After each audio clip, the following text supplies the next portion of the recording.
เลยใครยังไม่ได้ทานก่อนเลย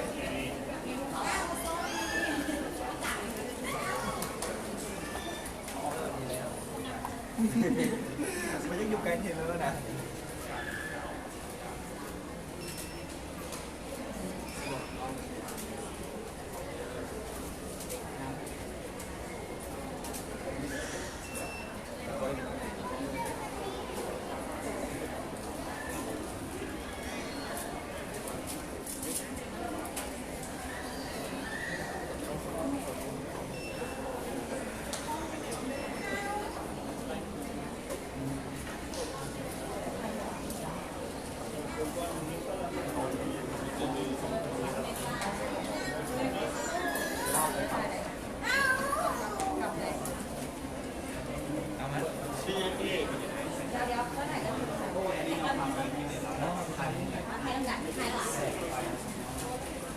เจนมาไหมโ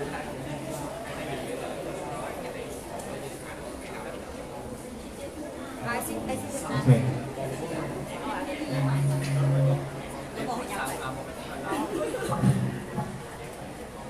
สบายดีน้องๆทุกคนเนาะสบายดีสาวๆสบายดีอันนี้ไอตาเอแพ็กเตอร์ตบมือหนึ่งนะให้ energy ตัวเองโอเคก่อนอื่นในได้ก็ขอแสดงความดีใจและก็แสดงความยินดีพร้อมทั้งสบายดีกับทุกคนที่ว่าเข้ามาร่วมในโครงการประกวดมิสทีนลาวประจำปี 2019 ซึ่งปีนี้จัดเป็นปีที่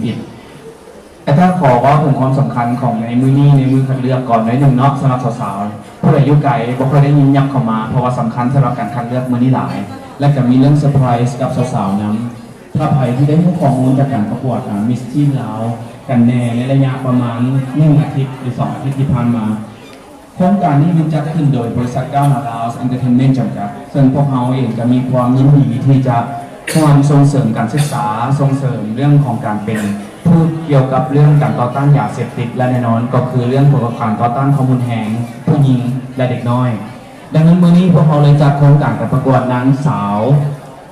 วัยรุ่นลาวขึ้นมาก็คือมิสทีนลาวประจำปี 2019 ครั้งที่11พวกเขาคัดเอานางงามตั้งแต่อายุ 14 ปี 58 ปีนี่คือกติกาพวกเขาแต่ที่สำคัญคือสาวๆจะต้องมีความมั่นใจตัวเองและก็จะต้องมีความกล้าหาญกล้าแสดงออกอันนี้แหละสิ่งที่สำคัญที่สุดและมื้อนี้พวกเขาต้องบอกสาวๆว่ากติกาการคัดเลือกทั้งหมดของพวกเขาแม่นหลังจากลงทะเบียนมีชั่วก่อนเอาสาวๆลงทะเบียนเป็นที่เรียบร้อยมีประวัติอยู่ในนี้เรียบร้อยแล้วและได้หมายเลขและจดจำหมายเลขตัวเองเป็นที่เรียบร้อยอันที่1อันที่2ต้องมีชั่วว่าตัวเองได้ถ่ายรูปแล้วแน่ใจว่าถ่ายรูปกับพวกเขาเรียบร้อยแล้วเพราะรูปที่พวกเขาถ่ายไปนั้นถ้าถ่ายได้ผ่านเขาห้องพวกเขาจะเอารูปนั้นไปโพสต์ลงโซเชียลมีเดียคือประกาศผลอยู่ในโซเชียลถ้าถ่ายบริถ่ายรูปถือว่าสละสิทธิ์ถ้าพวกเขาไปซอกแล้วก็เห็นหมายเลขของแต่ละคนถึงผ่านเขาห้องก็ตามพวกเขาจะให้สละสิทธิ์ดังนั้นพวกเขาถือว่าให้โอกาสทุกคนได้รับเมื่อบางรูปแต่ละคนที่ส่งมามันบ่ได้ตามที่พวกเขาต้องการเลยพวกเขาเลยต้องได้มีการถ่ายรูปใหม่ในมือนี้วันนี้ธรรมดาแล้วการคัดเลือกวันนี้เป็นรอบทำอิฐพวกเขาจะคัดเลือกเอาเพียงแต่30 คนเท่านั้นจากประมาณทีมงานอัปเดตล่าสุดประมาณ94 คนตอนนี้ใกล้จะ100 คนแล้วเนาะก็ถือว่าพวกเขาจะเอาเพียงแต่30 คนในคะแนนตั้งแต่สูงสุดจนฮอดคะแนน30ผู้ที่30อันนี้คือคะแนนจริงและพวกเขาจะไม่มีการล็อกคะแนนใดๆดังนั้นบางคนงงว่าบางคนรู้จักไอ้ตาบางคนรู้จักกรรมการคนนั้นคนนี้บอกเกี่ยว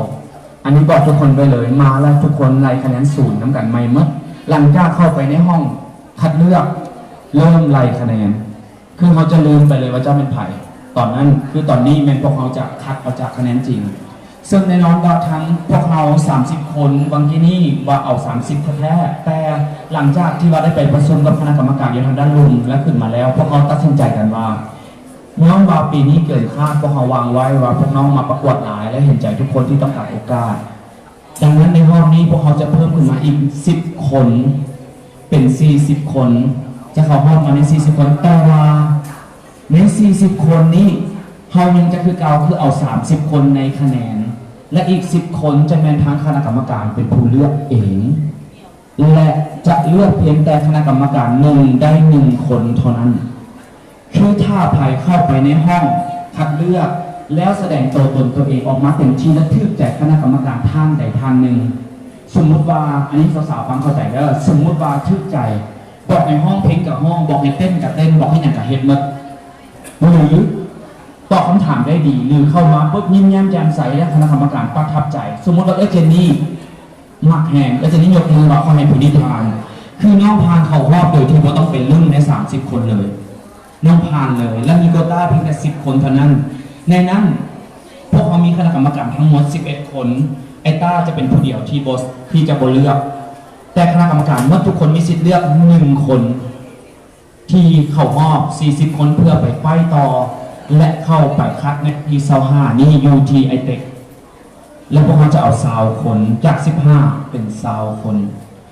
ตัดเครื่องกันเลยดังนั้นตอนนี้ถือว่าพวกน้องต้องเต็มที่เข้าไปให้ที่ไหนก็ได้ตอนนี้มันเป็นไอ้ต้าเองนะเป็นผู้ประกวดไอ้ต้าสิบงาดเอาให้ได้10คนก่อน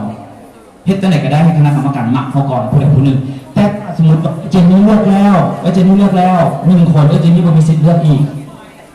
ต้องเป็นคณะกรรมการคนต่อไปเป็นคนเลือกดังนั้นตัวนี้สำคัญที่สุดสำหรับพวกน้องถ้าหากว่าผ่านมือนี่ไปเข้าไปอยู่ใน10คนคือฮู้มาแล้วว่าเขาผ่านแต่ถ้าผู้ที่ยังบ่ฮู้ว่าบ่ได้มีโอกาสถูกเลือกเทื่อแต่ต้องมาลุ้นกันต่อใน30คนอยู่ใน Facebook มื้ออื่นจะประกาศผลจำนวนมื้อนี้ดังนั้นผู้ใดที่มาแล้วยังบ่ทันได้ลงทะเบียนหรือมึงยังบ่ทันมีสติเทื่อยังตื่นเต้นอยู่ไปถ่ายรูปไปอย่างให้เรียบร้อยเมคชัวร์ตัวเองเรียบร้อยเพราะว่าดังนั้นจะถูกสละสิทธิ์โดยปริยายเนาะอันนี้ตาบอกก่อนแล้วต่อไปตาขอกล่าวถึงคณะกรรมการก่อนเนาะเดี๋ยวข้าพเจ้าขอเชิญทางงานจันทร์พมณีสุตวงศ์หรือว่าตุลดีว่าประธานของงานในครั้งนี้ว่าเป็นไอ้ต้าเป็นประธานเด้อตุลเป็นประธานของงานในครั้งนี้จัดงานนี้ขึ้นมาขึ้นกล่าวจักหนึ่งกับน้องๆขอเชิญ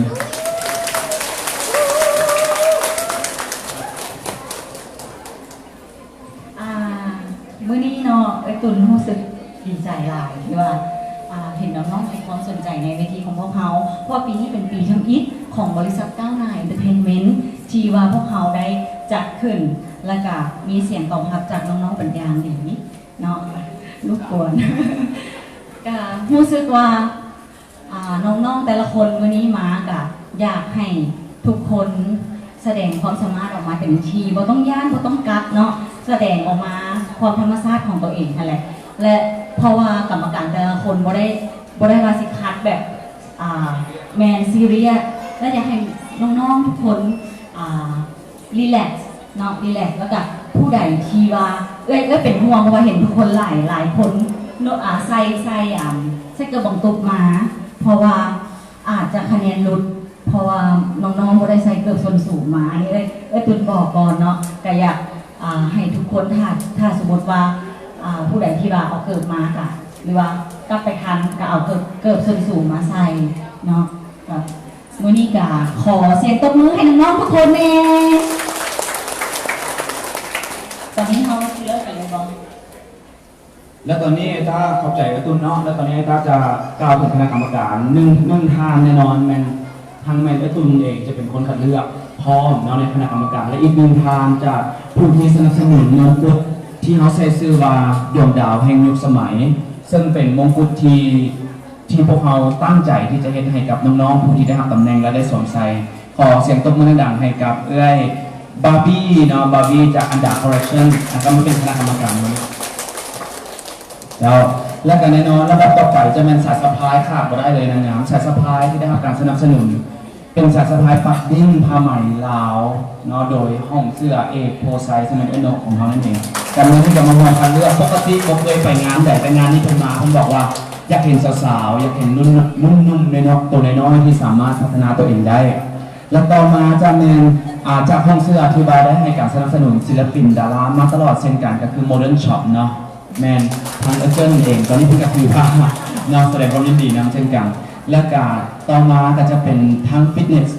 ที่จะดูแลพวกน้องๆหลังจากขอห้อไปแล้วก็จะได้รับการสนับสนุนและดูแลศิลปินของก้าวหน้าเช่นกันก็คือเป็นเล่ฟิตเนสคือยูซันซีอยู่นี่เองเนาะเพื่ออยากมาออกมาได้จะแต่ก็มาห่วงกันเลือกเมื่อนี้และอีกหนึ่งคนที่สำคัญก็ถือว่าในบทบาทของการเป็นศิลปินแน่นอนขาดเราได้ก็คือสร้างงานสร้างผมแล้ววันนี้พวกเขาก็ได้รับเกียรติจากไอซิดนาซิดเมคอัพที่ว่าได้มาคัดเลือกความและนี่เป็นสปอนเซอร์ในการจัดงานของพวกเขาผู้ใดสิ่งงานหมดงานก็คือนำไอซิดนำได้งานครั้งนี้โอเค และต่อมาอีกหนึ่งทางสำคัญเช่นกันเพราะว่าเป็นผู้หญิงเนี่ยหาประวัติศาสตร์แล้วและจดเขากินเนสเรียบร้อยจดเขาในโลกเรียบร้อยว่าแล้วเป็นมิสเวิร์ลาวคนทำอิฐนั่นก็คือเอเจนดี้ต้นคำที่เป็นตัวแทนคนลาวไปประกวดมิสเวิร์ลอยู่ประเทศจีนเนาะและต่อมาอีกหนึ่งทางก็คือศิลปินที่เป็นรุ่นหนุ่มยังเป็นรุ่นนุ่มอยู่เพราะว่าคุณได้อยู่วงการนี้มาตั้งแต่น้อยจนถึงปัจจุบันก็คือเทเลอร์ท่านเป็นนักร้องนักแสดงแล้วก็นะไอเทเลอร์นี่เองผู้ใดที่ตามเพื่อนดูก็เห็นบอกว่ามีคนส่งของมาหลายๆเนาะส่งของมาหลายๆบอกว่าเบิ้งน้องไปเด้อได้เขาเบิ้งให้แต่คะแนนบ่หัวเท่าไหร่ต่อมาอีกหนึ่งคนที่สาวตามล่าฝันเช่นกันนั่นก็คือมีผู้ที่เป็นตัวแทน Miss Tourism Queen ก็คือ Miss Global กับไปได้ Miss Fashion มาจากฟิลิปปินส์ได้มีโปรก็ได้เป็นคณะกรรมการและอีกหนึ่งทางก็คือศิลปินรุ่นนุ่มที่เป็นชบาติเป็นรุ่นนุ่มที่กำลังมาแฮงในตอนนี้แล้วก็เป็นผู้หนึ่งที่กระสานทางตัวเองจนมาถึงปัจจุบันได้นั่นก็คือไออินดูน้องในจบมาจะติดใหม่ๆกับมาห่วงเป็นคณะกรรมการครบหน้าครบถ้วนนะแล้วก็มีเอต้าทั้งเลือกห่วงดังนั้นมื้อนี้สาวๆเราต้องมาร่วมกันเป็นมิสที่ลาวคนทำอิฐเป็นไผ่พวกน้องอยู่ในนี่แหละไอ้พวกพวกเป็นไผ่หรอกแต่จะเป็นพวกน้องอยู่ในนี่แหละคนหนึ่งที่จะได้ส่งมงกุฎดวงดาวแห่งยุคสมัยและได้ใส่สายสะพายของพวกเขาและจะได้ปฏิบัติหน้าที่ผู้บอกว่ามิสที่ลาวมีหน้าที่อย่างเนี้ยที่ต้องเห็นก็ไม่ได้มงกุฎแล้วมานอนอยู่บ้านเลยลูกได้มงกุฎแล้วต้องปฏิบัติหน้าที่มุ่งปิ่งเต็มต้องเป็นทูตส่งเสริมการศึกษากีฬาให้กับวัยหนุ่มเป็นแรงบันดาลใจให้กับวัยหนุ่มลาวให้พวกเขาเจ้าได้มีโอกาสต้องเป็นคนที่มอบโอกาสให้กับคนอื่นและเป็นแบบอย่างที่ดีให้กับสังคมลาวเป็นตัวอย่างของวัยรุ่นในการต่อต้านความรุนแรงเด็กน้อยและผู้หญิงและแน่นอนว่าพวกเขาจะต้องได้ผู้ที่มามีส่วนร่วมในการต่อต้านยาเสพติดและยังเป็นทูตส่งเสริมวัฒนธรรมอีกอันนี้คือบัตรการงานที่สำคัญ1ปีเต็มปฏิบัติหน้าที่ยังแน่นแน่นอนพวกเขาจัดงานครั้งนี้ขึ้นบ่ได้ถ้าพวกเขาขาดผู้สนับสนุนที่ใจดีและเมื่อนี้กับบางส่วนก็ได้มาและก็มีทั้งเมนสปอนเซอร์ของพวกเขาก็คือโคคาโคล่าขอเสียงตบมือกับโคคาโคล่าคือว่าเพิ่งได้แต่ว่าโคตรเอ็นดูพวกเขาเลยอันสิว่าและตอบพวกเขาภายใน3 มื้อและงานพวกเขาจัดใน1 เดือนดังนั้นเป็นไปบ่ได้ถ้าเพิ่นบ่ฮักแพงพวกเขาและส่งเสริมให้เห็นใบหน้าใบตาของน้องๆเพิ่นอยากส่งเสริมไว้นุ่มดาวอีหลีโคคาโคล่าและขอขอบใจกับสถานที่ยูทีการจัดงานใหญ่ของพวกเขาเป็นยูไอเทคเนาะศูนย์การค้าเราไอเทคขอเสียงตบมือดังๆกับไอเทคคือกันที่คัดๆในหนึ่งมื้อนี้มีท่านหลวงพลาซ่าว่าเป็นอย่างแต่ว่าสำคัญเป็นไอเทคเป็นผู้สนับสนุนพวกเขา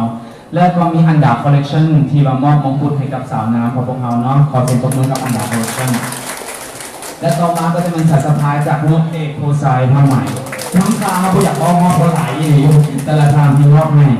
และการมีบริษัทลาวสัมพันธ์ transportation นะคะเข้าขาออกจำกัดก็มาเช่นกันและเขาอยู่นี่แมน X Junior Studio ชั้น 3 ของท่าหลวงพลาซ่าที่มอบสถานที่พวกเขาคัดเลือกมือทุกอิฐและยังให้เป็นสถานที่เก็บโต๊ะซ้อมเต้นซ้อมเดินแบบซ้อมกิจกรรมทุกอย่างอยู่ที่นี่ขอเสียงตบมือดังๆจะเป็นสถานที่ที่รักของน้องๆอีกนะและยังมีร้านอาหารสหายที่จะให้งานเลี้ยงหลังจาก after partyพวกเขาได้มงกุฎแล้วเขาจะมีการเลี้ยงฉลองดูที่นั้นพร้อมทั้งมอบเงินทุนการศึกษาให้กับน้องๆนั้น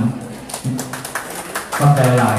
คำพอดีไซน์วันนี้เพิ่นบอกมาเพิ่นขอโตเพิ่นหลายคนฝากโทษท่านนี้เพิ่นจะบอกมาครับเพื่อเพิ่นมาเลยคำพอดีไซน์เองก็จะเฮ็ดเสื้อประจำกองให้พวกเขาเนาะขอเสียงตบมือให้กับพวกเขาที่จะได้ยินอยู่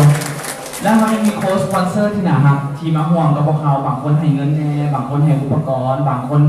ให้รางวัลน้องๆเขาก็ดีใจแล้วบางคนให้ผลิตภัณฑ์มาคือกูรูแอดเวอร์ไทซิ่งกับมอบจอ LED ให้กับพวกเรานะขอเป็นมือใบข้อผลิตภัณฑ์นมอัลมอนด์ผลิตภัณฑ์นมอัลมอนด์ยูนิกับมาเช่นกันเนาะให้กับพวกเราผลิตภัณฑ์เค้กโรซอสไส้เนาะเค้กโรซอสไส้โปรเชโบโอเคกับมาผลิตภัณฑ์โฟมล้างหน้าเพอร์ซี่นี่ของน้องเบียร์กับแม่คือกับมาคู่กันมอบหลายและนอกหลายรางวัลใครอยากเป็นนักสาวหน้าใสต้องเป็นเพิ่นเด้อมันจะเป็นคนเลือกดังนั้นหน้าใสในเพิ่นแล้วก็ยังมีผลิตภัณฑ์โฟมผลิตภัณฑ์โมงแฟชั่นและกับเครื่องประดับเครื่องประดับระดับโลกเนาะอาริสานะเพิ่นก็จะมามอบของรางวัลให้เช่นกันห้านอาหารและที่ติดซ้ำก็จะมาให้อีก1 รางวัลก็คือสุขภาพดีเนาะนางสาวสุขภาพดีจะได้รับจากเงินรางวัลจากค่าอาหารเจติ่มซ้ำ เปิดซ้ำได้ก็มาเป็นสปอนเซอร์โมเดิร์นช็อปในโมเดิร์นช็อปแน่นอนแม่นอกมือไฟนอกจะให้สาวน้ำผสมใส่และกับมือโฟโต้ชูตนอกของพวกเขาเพื่อนจะให้สาวน้ำมาได้2ใส่สุดเอามาใหม่เลย มาจากปุ๋ยดีไซน์ก็มาเซ็นกับระบาย PS ปุ๋ยดีไซน์จะมาในสุราตรีเพื่อนจะมอบให้มือไฟนอกแล้วกับซิดเมคอัพซิดเมคอัพน้ำหอมดาร์ลิ่งจะมาเนาะพีต้าซันสกรีนครีมจะมาให้ร่วมให้เป็นสปอนเซอร์เป็นกันสุดกีฬาเดอะฟิสจะมอบเป็นสุดกีฬาให้กับน้องๆในการสองไซในถึงมือไฟนอกเฟรนด์ฟิตเนสบัตรมอบแน่นอน1เก็บโต1กีฬา2ในเมมเบอร์ชิพสำหรับ3สาวผู้ที่ผ่านของรอบสุดท้ายที่ไปได้1 2 3แน่นอนเลย1ติดเต็มและกับแถบเทรนเนอร์ให้อีกแอสซิสมีเดียมาขาดอะไรเลยเข้าใจหลายๆทุกงานที่ก้าวหน้าจัดงานแน่นงานทุกงานเมื่อนี้มานี่มีมวลดอลลาร์กับมาเนาะมวลดอลลาร์ขอถึงต้องมวลดอลลาร์เนี่ยใครจะบอกเพลงมวลดอลลาร์นี่ต้องยิ้มกันตลอดเลยนี่เสร็จแล้วยกมือนิดนึงมวลดอลลาร์เนาะดาราลาวกับมาเด้อดาราลาวกับมานี่ใส่ดาราลาวพวกเองหากระเปิดโตเนาะหลังจากไฮเลิศมาเดินเก็บโตมาเดินหากระเปิดโตซีนุ่มฮอซีนุ่มฮอตเด้ท็อปทูทีมเดี๋ยวท็อปทูทีมมาบอลมาเนี่ยท็อปทูทีมได้มาบอลได้มาเนาะท็อปทูทีมกับที่กันฮอสตาร์รีพอร์ตกับมาทีมนี่เองยูไลท์ลาวกับมายูไลท์ลาวกับมีเนาะเพจจิ๊บน้อยพาเพลินมหาสนแมกกาซีนไปสลับโอเคมหาสนแมกกาซีนเนาะเสียงครับมหาชนแมกกาซีนบอกก่อนมาสาวๆผู้ใดได้มงกุฎปุ๊บได้ขึ้นมหาชนเลย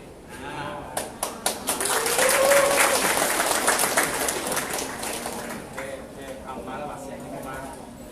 แล้วก็ต่อมาเป็นก้าวหน้าแมกกาซีนหลังจากได้มงปั๊บขึ้นก้าวหน้าแมกกาซีนเส้นกันเนาะหลังจากได้มงปั๊บขึ้นก้าวหน้าแมกกาซีนเส้นกันนี่ก็สำคัญเนาะสาวๆได้โปรโมทนั่นคือพิมพ์เศรษฐกิจการค้านี่ก็ให้ข่าวพวกเราตลอดเลยออกข่าวสนักข่าวในประเทศลาวและการหนังสือพิมพ์เป็นการค้าและอีกหลายๆสื่อที่ข้าพเจ้าอาจจะน้ำบดเทิงบางคนออกข่าวเขาโดยที่พอโมงูก็ขอขอบใจกับมดทุกทางแต่มื้อนี้เป็นอะไรก็ตามพวกเขาจะมาลุยน้ำกันและคัดเลือกให้ได้40คนผู้ที่เป็นกะทิที่สุดเป็นคนที่เก่งที่สุดในปีนี้ของมิสทีนลาวพวกเขาพร้อมบ่สาวๆพร้อมบ่จะได้มงบ่ใครจะได้มงยกมือขึ้นยกมือเลยได้มงมั่นใจเลยตอนนี้ต้องมั่นใจโอเคดังนั้นมาลุยแล้วคัดเลือกเลยโอเคเขาขอเชิญคณะกรรมการเข้าไปเนาะนี่จะร้องมาเลยโอเคสบายดีโอเคคณะกรรมการโอเค